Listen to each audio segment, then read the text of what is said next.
Señor, les bendiga, hermanos y hermanas.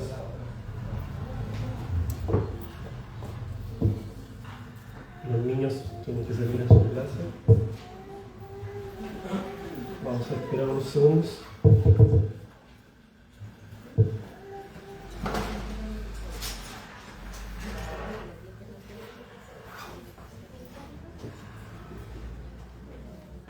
Hoy veremos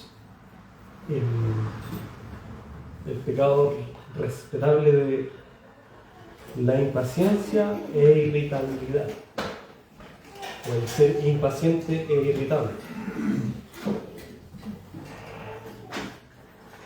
Y el hermano nos leía antes del estudio este mandato que hace Pablo de no cansarse de hacer el bien, que es como lo contrario a ser impaciente, el no cansarse.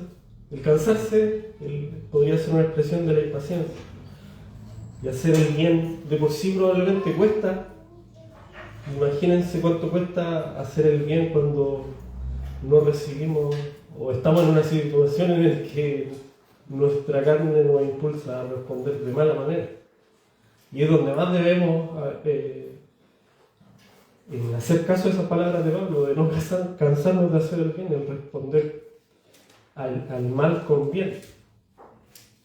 Realmente la impaciencia, hermanos, es un pecado que es grave porque es contrario a una característica o virtud que un cristiano debe tener por esencia, que es la paciencia. Un cristiano por definición debe ser paciente, porque para empezar estamos esperando que se complete las promesas de nuestro Señor, el que se cumpla ya a cabalidad todo lo que debe cumplirse, el estar en su presencia, el ser regenerados. Es una virtud que debemos tener como cristianos. El que no espere eso, el que se canse de esperar eso, realmente no está mostrando que es un cristiano, porque va a renunciar. Tarde o temprano, a la primera dificultad, se va a impacientar y va a renunciar a este camino. Y eso va a quedar demostrado que en realidad no era un cristiano. Entonces veremos un poco lo que es la impaciencia y cómo esto lleva a que seamos irritables, esto en nuestras relaciones, y veremos al final lo que realmente deberíamos ser, que es la paciencia, y veremos ahí algunos principios bíblicos. Entonces, la impaciencia, hermanos, es una fuerte sensación de molestia por las faltas o fallas que generalmente cometen los demás sin intención. Esto llevado al plano de relaciones entre nosotros, entre nuestra familia, nuestros hermanos, amigos, extraños. Comúnmente esta impaciencia se demuestra con palabras o acciones destinadas, consciente o inconscientemente, a humillar a la persona que nos está provocando esta impaciencia. Noten lo que decía al principio, que es una molestia con lo que cometen los demás sin intención. Eso ya también nos muestra maldad de por sí en nosotros si respondemos mal, porque no hay intención de que nos hagan sentir mal, pero nosotros respondemos de mala manera, impacientándonos. Entonces la impaciencia reside en nuestros propios corazones, en nuestras propias actitudes de insistir en que los demás a nuestro alrededor se ajusten a nuestras expectativas. Noten esto, hermanos, que va muy de la mano con también el pecado del egoísmo, porque es querer que todo nuestro alrededor esté avanzando a nuestro ritmo, como nosotros queremos. Entonces es una actitud egoísta también, un rasgo de egoísmo cuando somos impacientes. Eso con respecto a la impaciencia con nuestros pares, con nuestros semejantes, Pero también hay una impaciencia que es más pecaminosa aún, porque es contra nuestro Dios y sus promesas. Y vamos a ver unos ejemplos de impaciencia. Y cómo estas llevaron a consecuencias negativas la palabra. En Génesis 16, por ejemplo,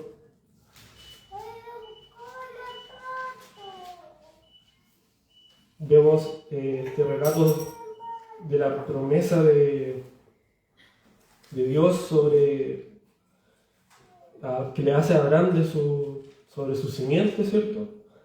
Y dice en el versículo 1 del capítulo 16: Sarai, mujer de Abraham, no le daba hijos, y ella tenía una sierva egipcia que se llamaba Agar. Dijo entonces Sarai a Abraham: ya ves que Jehová me ha hecho estéril, te ruego pues que te llegues a mi sierva, quizás tendré hijos de ella. Y atendió a Abraham al ruego de Sarai.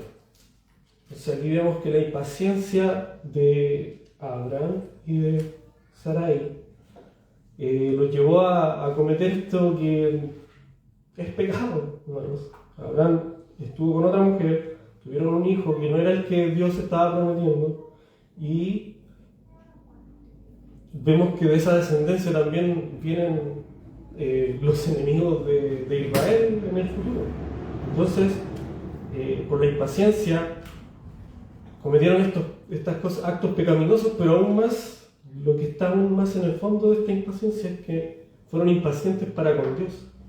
No quisieron esperar la promesa de Dios y actuaron de acuerdo a sus criterios. También podemos ver la impaciencia de Esaú en el capítulo 25 también de Génesis, verso 30.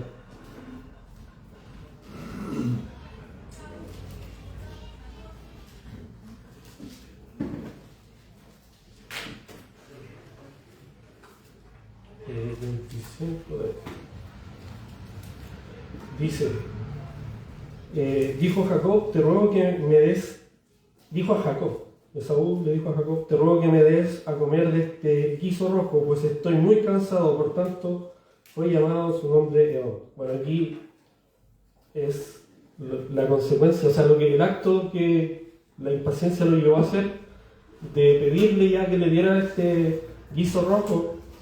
Pero antes sabemos que Jacob lo engaña, ¿cierto? Lo tienta con esta comida para quitarle o venderle, en el fondo, comprarle la primogenitura a Esaú. Y Esaú, impaciente, no esperó que podía él quizás cocinarse. Fue y vendió por un arrebato su primogenitura. Y vemos que después eso también trajo malas consecuencias a estos dos hermanos, a esta familia en el fondo. Por impaciencia entonces también se rompió esta familia. Jacob tuvo que escapar luego, con miedo siempre de que su hermano lo fuera a matar. Una familia separada por culpa de la impaciencia. También otro acto de impaciencia que vemos en la escritura destacable está en Primera de Samuel, donde vemos el relato del rey Saúl. En el verso 13, o sea, capítulo 13, Primera de Samuel, capítulo 13.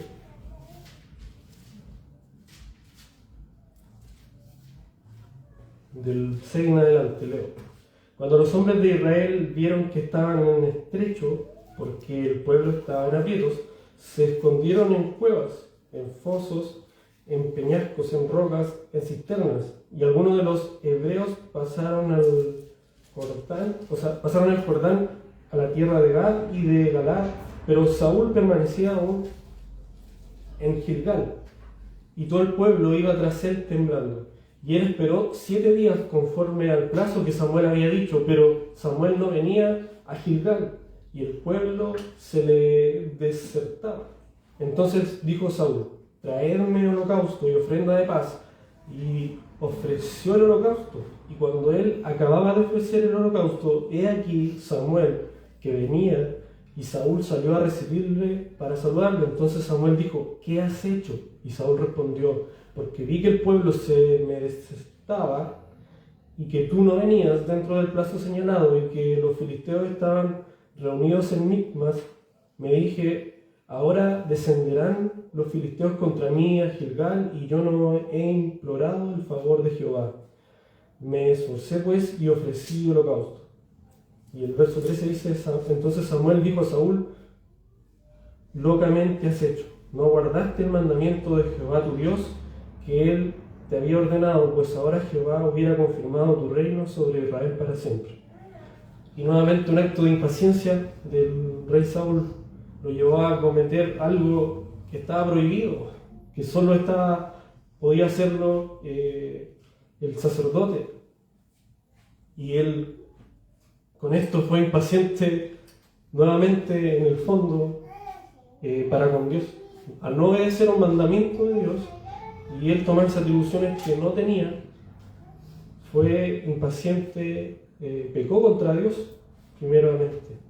Y esto lo llevó también a esta condena que Samuel le dice, que lo que hizo fue locamente y que ya no iba a ser confirmado su reino sobre Israel. O sea, estaba siendo desechado por Dios en el reinado. Entonces vemos que la impaciencia en la Escritura llevó a pecados muy graves, primeramente contra Dios, y que llevó como consecuencia también, veíamos en el ejemplo de Saúl con Jacob, que también separó una familia, y eso también es grave.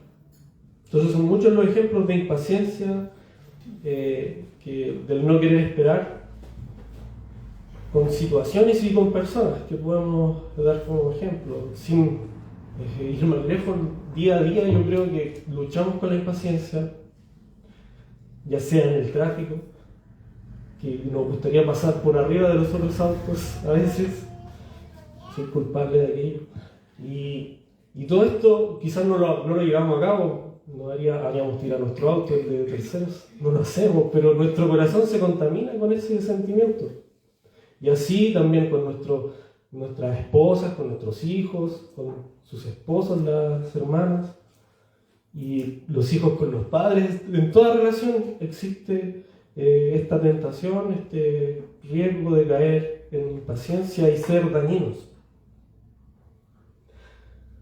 La impaciencia nos afecta con una fuerte sensación de molestia por las fallas o las faltas que los demás cometen, y nosotros terminamos entonces cometiendo pecados, humillándolos, insultándolos quizás verbal o con acciones, con gestos que pueden ser también dañinos para nuestros hijos, nuestras esposas.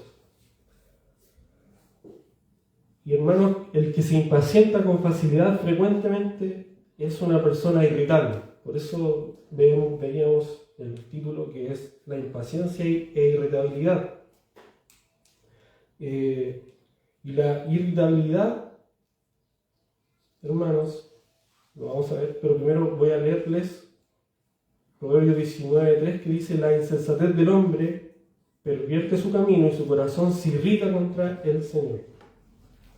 Entonces el impaciente es insensato y pervierte su camino, pero dice el proverbio que su corazón se irrita contra el Señor.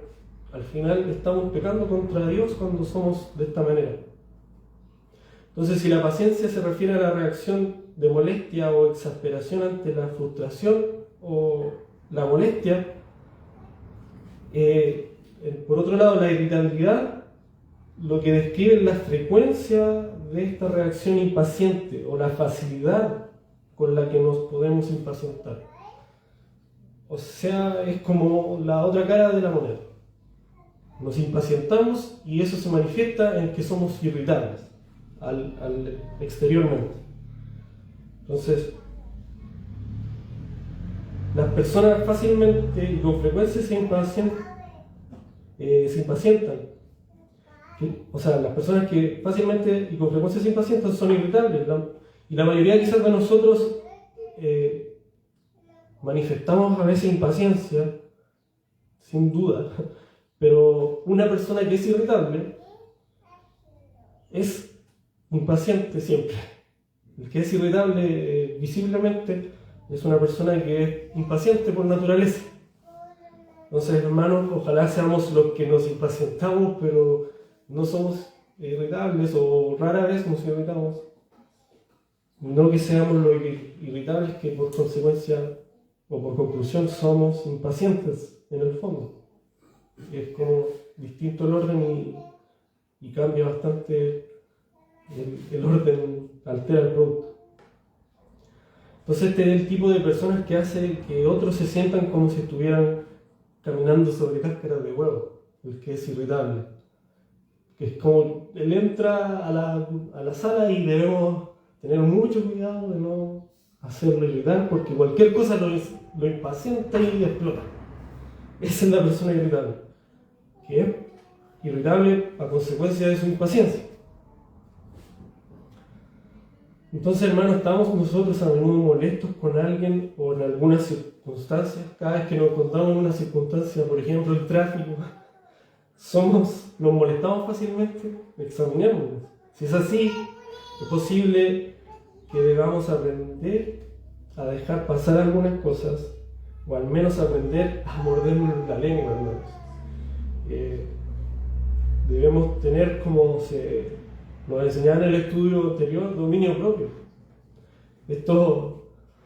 Con ese estudio del dominio propio, como consecuencia, como una rama de esto, vienen estos pecados, y el que viene luego, que es sobre el enojo, la ira, aún va a profundizar más en estos rasgos. Pablo escribe en Pedro escribe en primera de Pedro 4:8, el amor cubre una multitud de pecados.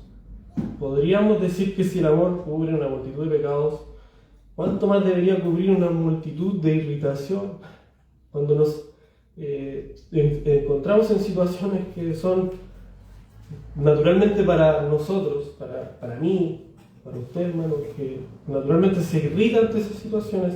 Deberíamos aplicar entonces este principio de que el amor cubre multitud de pecados. Si no estamos teniendo amor.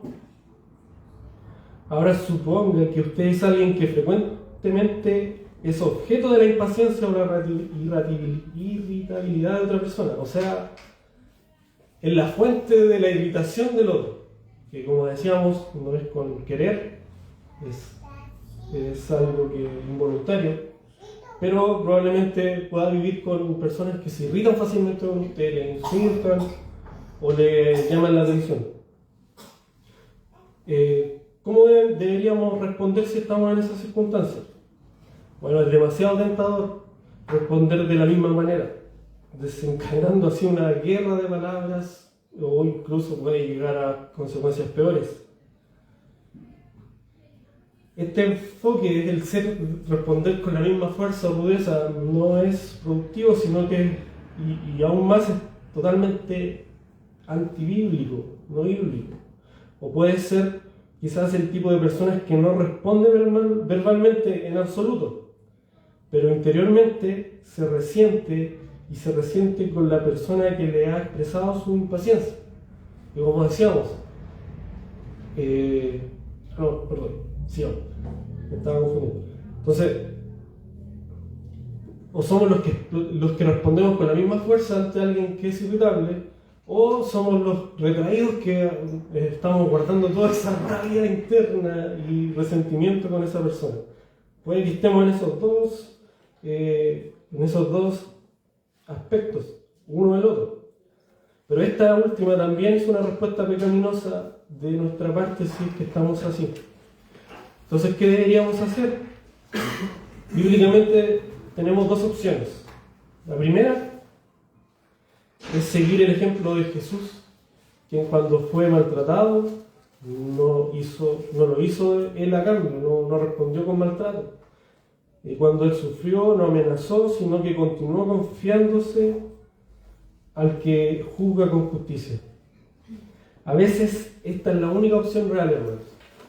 el tener que buscar, o sea, el no responder, quizás el segundo ejemplo que dábamos, el que se reprime, al principio suena bien porque no responde. Al final no se vuelve una confrontación.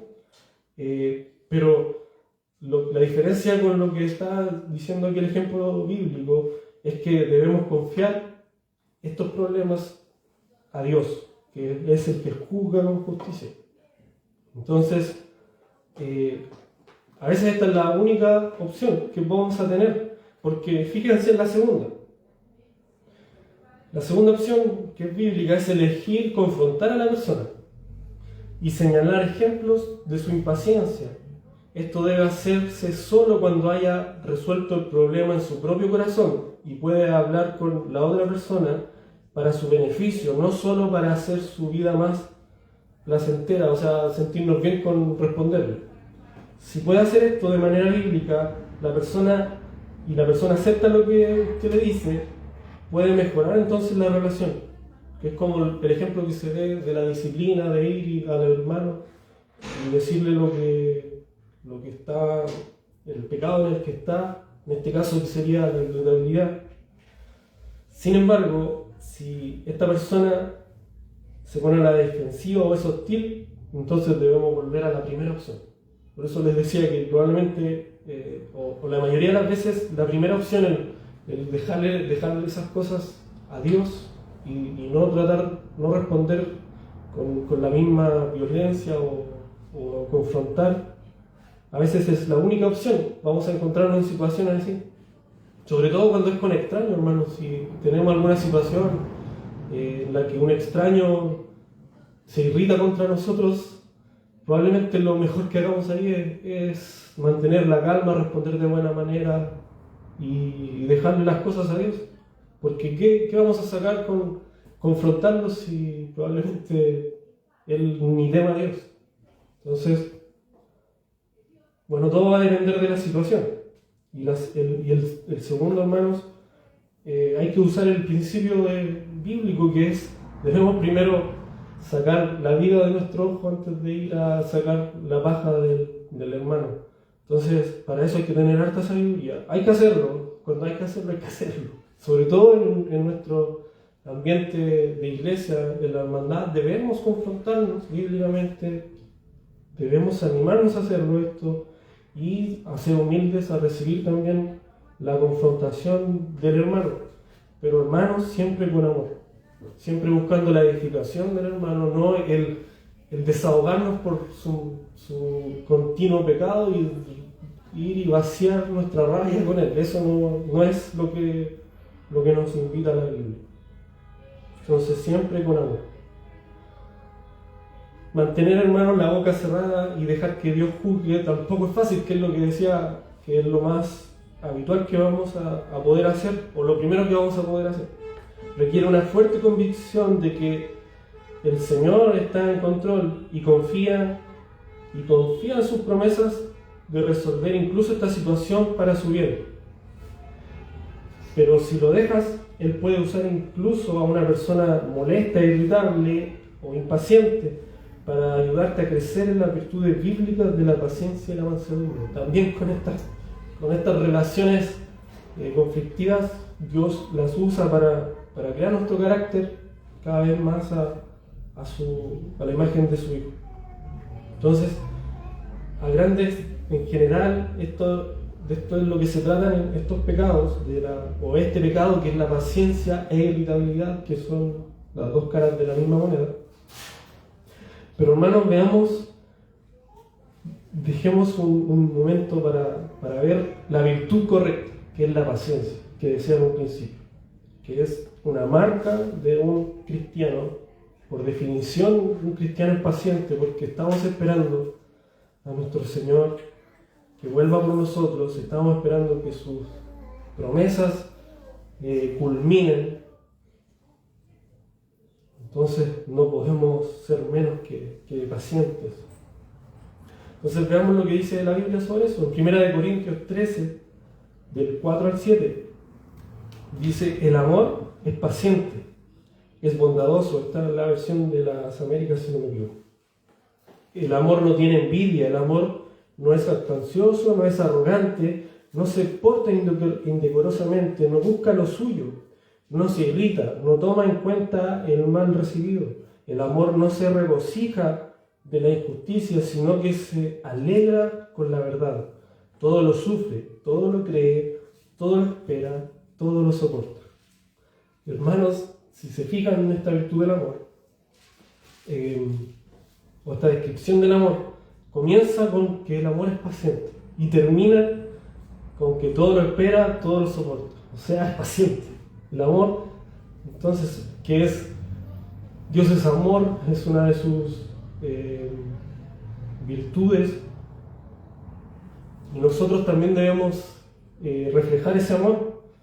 Y el amor, por definición, es paciente, es algo que nosotros estamos llamados a hacer. Si no somos pacientes, estamos mostrando falta de amor. En Gálatas, que lo veíamos también en las prédicas de Edwin, el fruto del Espíritu, en el capítulo 5 del 22 al 23, dice: pero el fruto del Espíritu es amor, gozo, paz, paciencia, benignidad, bondad, fidelidad, mansedumbre, dominio propio. Contra tales cosas no hay ley. Y como decía Iván en el estudio anterior también, estas son virtudes del fruto del Espíritu, y si nos falta una, entonces ese fruto no está desarrollado aún en nosotros, desarrollado por completo, me refiero, porque Dios está aún trabajando en nosotros, y los que somos cristianos, el Espíritu Santo está en nosotros. No estoy diciendo lo contrario, pero estas características del fruto del Espíritu deben cada día ir creciendo en nosotros, siempre de menos a más. La paciencia es una de las virtudes de este fruto del Espíritu. Efesios 4, del 1 al 3, también nos habla sobre esto. Dice Pablo: yo pues, prisionero del Señor, les ruego que ustedes vivan de una manera digna de la vocación con que han sido llamados, que vivan con toda humildad y mansedumbre, con paciencia, soportándose unos a otros en amor, esforzándose por preservar la unidad del Espíritu en el vínculo de la paz. Entonces Pablo aquí está dando también un mandato, nos manda, bueno, a los efesios, pero también a nosotros, que vivamos de una manera digna de la vocación con la que hemos sido llamados. O sea, en otras palabras, vivan como un cristiano, vivan como un hijo de Dios. Ya, y preguntémosle a Pablo: ¿cómo vive un hijo de Dios? Él responde: bueno, vivan con toda humildad, con mansedumbre, con paciencia. Entonces la paciencia es una característica, aquí confirmamos lo que decíamos, que es una característica de un cristiano y de un hijo de Dios. Y aún profundiza más diciendo: soportándose unos a otros en amor. Más aún hay que aplicar paciencia para cuando es difícil soportarse los unos a los otros. La paciencia es donde debe resurgir en nuestros corazones. Y así preservaremos la unidad del Espíritu en el vínculo de la paz. Veamos también Colosenses 3, del 12 al 14. Dice: entonces ustedes, como escogidos de Dios, santos y amados, revístanse de tierna compasión, bondad, humildad, mansedumbre y paciencia, soportándose unos a otros y perdonándose unos a otros, si alguno tiene queja contra otro. Como Cristo los perdonó, así también háganlo ustedes. Sobre todas estas cosas, vístanse de amor, que es el vínculo de la unidad. Nuevamente Pablo aquí recordándonos que debemos revestirnos con estas características, y la paciencia es una de ellas. Y luego, al final, en el último versículo, la última línea, dice: como Cristo los perdonó, así también háganlo ustedes. Sobre todas estas cosas, vístanse de amor. Y como veíamos, que una de las características del amor es la paciencia. Entonces, la paciencia está en todos lados, hermanos, en las virtudes cristianas. Entonces, hermanos, cuando la Biblia habla de la paciencia, sobre todo como uno de los frutos del Espíritu y como una de las características del amor, habla de ellas como una virtud que va mucho más allá de la mera habilidad de esperar algún beneficio futuro. No es solo de la paciencia que debemos tener al esperar las promesas de Dios. Se trata de más que el descanso, la paz del alma que confía en el tiempo perfecto de Dios. Es más que eso. La paciencia que está a la vista en el fruto del Espíritu, en las virtudes del amor, se centra más en las relaciones interpersonales con otras personas. Es la paciencia de la longanimidad. Esta palabra que puede también un sinónimo de serenidad. O sea, es la paciencia de la serenidad y la tolerancia en medio de daños personales. O sea, cuando somos dañados, nosotros debemos tener esa paciencia que es serenidad y tolerancia. Esa es la paciencia que es más difícil de todas. Porque quizás como cristianos debería ser fácil esperar en Dios, en las promesas de Dios. Pero de la manera, ¿cómo se refleja eso de manera práctica? Siendo paciente incluso en cosas como relaciones habituales con nuestro prójimo. Si no podemos esperar, ser pacientes con un hermano que quizás es difícil de tratar, ¿cómo entonces decimos que esperamos las promesas de Dios? Sería contradictorio. Entonces, si nos fijamos en las virtudes que destacan en el Nuevo Testamento, que son la fe, la esperanza y amor, vemos que cada una de estas virtudes contienen en su interior la paciencia. La fe tiene paciencia porque es la esperanza de lo que no se ve. La esperanza es casi un sinónimo de la paciencia. Y el amor, como vimos, también es paciente. Pablo nos dice, como leíamos en 1 Corintios 13, que el amor es sufrido. Esta imperturbable y tolerante paciencia debe ser el reflejo de los cristianos, o sea, en los cristianos del carácter de Dios. Tener un amor sufrido. Es parte del carácter de Dios ser lento para la ira y rápido en misericordia, ¿verdad? Bueno, hermanos, parte de lo difícil de entender de Dios, o como dicen los teólogos, la incomprensibilidad de Dios, para mí es la siguiente. ¿Cómo puedo entender que el Dios Santo ha sido capaz de aguantarme a mí, que estropeo su creación y su propósito por el cual a mí me creó? Día a día estamos haciendo eso al pecar.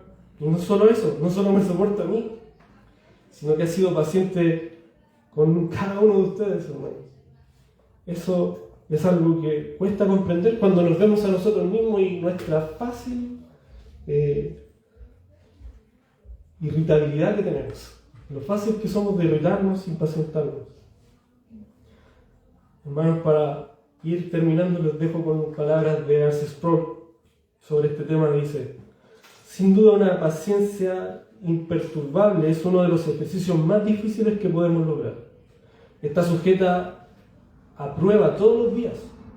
Tales pruebas pueden probarse en nuestro amor, nuestra esperanza y nuestra fe, que veíamos que son virtudes destacadas en el Nuevo Testamento.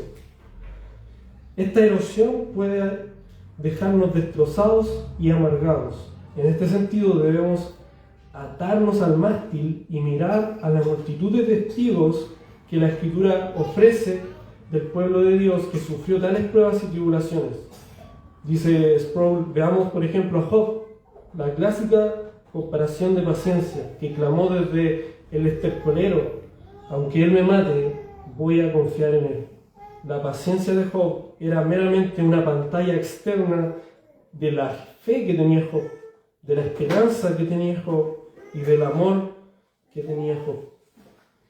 Así que, hermanos, veamos esta virtud para que así podamos examinar nuestra antivirtud, que a menudo se refleja quizás en nuestros corazones, porque como veíamos en un principio de este estudio, estos pecados son cosas que estamos pasando por alto y que son tan respetables que no les hemos prestado atención. Así que prestémosle atención y veamos, para eso veamos la virtud que va contra ese pecado, que es la paciencia.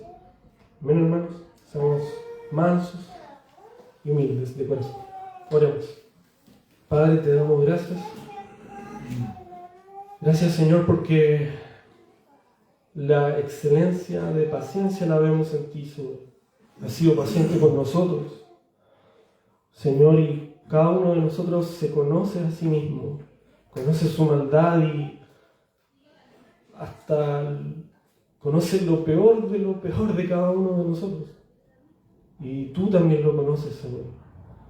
Probablemente nosotros mismos podemos reconocer que somos dignos de ser desechados de tu presencia, somos dignos de la condenación. Creo que cada cristiano debe tener la noción de esto y reconocerlo delante de ti, que somos dignos de ser desechados y condenados. Pero Dios, gracias por Jesucristo, por tu paciencia, oh Dios, y que hoy podemos, Señor, ser perdonados por Jesucristo y podemos, Señor, estar en tu presencia cuando reconocíamos y reconocemos que somos dignos de lo contrario, Señor, de ser expulsados de tu presencia. Realmente vemos ahí el fruto de tu paciencia, Señor, el fruto de tu amor. Solo en ti, oh Dios, se cumple a la perfección esa descripción del amor que veíamos en tu Escritura. Solo tú eres a la perfección todas esas características que leíamos sobre el amor: paciente, sufrido, que todo lo soporta y cuánto más, Señor. Dios, ayúdanos a mirarte a ti y a arrepentirnos cada vez que la impaciencia y la irritabilidad se manifiestan en nuestras vidas y dañamos a nuestro prójimo y nos dañamos a nosotros mismos también, Señor. Ayúdanos, te lo ruego.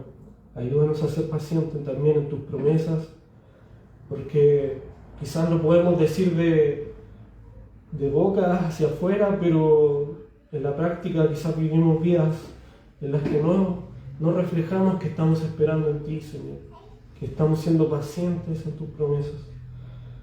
Oh Señor, ayúdanos en nuestro caminar, te lo rogamos, en el nombre de Jesús. Amén.